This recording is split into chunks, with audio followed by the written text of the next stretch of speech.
Welcome back to Wild Mysteries Explained. Today, we're going on a global tour to explore three fascinating places that all share one thing in common: the name elephant. From a bustling city district to a desolate frozen island and a spectacular rock formation, each has a unique story to tell. So, grab your virtual passport and let's dive into the mysteries behind these elephantine locations. First up, we're heading to the heart of London, England, to a district known as Elephant and Castle. This area is a major transport hub connecting central London with the southeast, but where did its peculiar name come from? Well, it all started with a coaching inn that stood here back in the 18th century. The inn, first recorded in 1765, was called the Elephant and Castle, and the name just stuck, eventually covering the entire neighborhood. But why was the inn named that? Historians have a few ideas. One popular theory links it to the crest of the Worshipful Company of Cutlers, a guild of skilled craftsmen. Their emblem features an elephant carrying a castle on its back, symbolizing the strength of ivory used for handles and the robust tools they made. While another old myth connected the name to Spanish royalty, that's now largely dismissed. The simplest and most accepted explanation is that a popular local pub gave its name to the whole district. Before it became the urban center we know today, this area was just rural farmland and woods in the county of Surrey. But starting in the 18th century, new roads began to crisscross the landscape. This transformation turned Elephant and Castle from a quiet countryside stop into a buzzing crossroads filled with markets, shops, and homes. The real boom came with the arrival of the railway in 1863 and the London Underground in 1890, which supercharged its growth and cemented its status as a key part of London.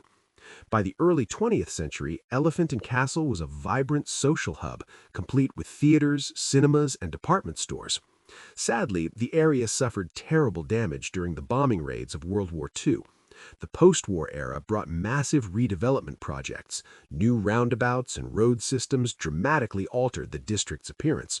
One of the most famous landmarks from this time was the Elephant and Castle Shopping Center, built in the 1960s, which was one of Europe's very first indoor malls. Today, Elephant and Castle is still evolving. It's a diverse and densely populated neighborhood undergoing major regeneration, with new apartment buildings, parks, and businesses reshaping its skyline. It remains a vital transport link for London, served by the Northern and Bakerloo Underground lines and National Rail services, carrying its historic name into the 21st century. Now, let's travel from a busy city to one of the most remote places on Earth, Elephant Island, off the coast of Antarctica. This is a world away from London. It's an ice-covered mountainous island in the Southern Ocean, part of the South Shetland Islands. No country owns it. Instead, it's governed by the Antarctic Treaty System, which reserves the continent for peaceful scientific research. The island itself is harsh and unforgiving. It's about 47 kilometers long, with jagged, icy peaks like Mount Pendragon rising nearly 1,000 meters into the sky. The weather is brutal, dominated by relentless winds, thick fog, and snow year-round. While few animals can survive here permanently, it does host seasonal colonies of chinstrap, gentoo, and macaroni penguins, along with seabirds like petrels and skuas. So how did this remote, icy outpost get its name? It was named back in 1821 by explorers who spotted elephant seals lounging on its shores. Some also say its shape reminded them of an elephant. Interestingly, early Russian explorers had a different name for it, Mordanov's Island, in honor of a sponsor of their expedition. But Elephant Island is most famous for its role in one of the greatest survival stories of all time, Sir Ernest Shackleton's Imperial Transantarctic Expedition. In 1915, his ship, the Endurance, was trapped and crushed by pack ice. After a harrowing journey across the frozen sea, Shackleton and his 27-man crew finally reached Elephant Island in April 1916. Their first landing spot was too exposed, so they moved to a small, slightly more sheltered spit of land they named Point Wild. Here, the 22 men left behind built makeshift huts from their upturned lifeboats and survived on a meager diet of penguins and seals. Realizing that no one would find them in this remote corner of the world, Shackleton and 5 others made a desperate, heroic choice. Today, Elephant Island remains uninhabited. There are no permanent settlements, only a few temporary shelters used by scientific teams like the one from the Brazilian Antarctic program for summer fieldwork. It's a place few people will ever visit, but its incredible history ensures it will never be forgotten.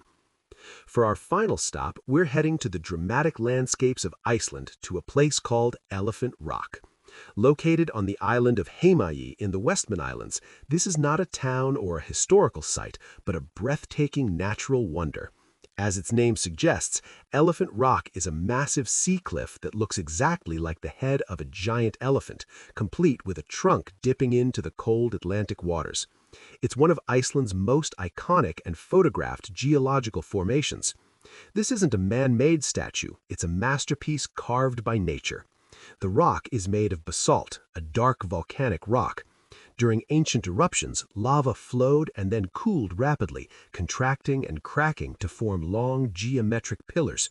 This process, known as columnar jointing, gives the rock its unique texture. Over thousands of years, the relentless power of the wind, rain, and crashing waves eroded the cliff face, sculpting it into the incredible elephant-like shape we see today.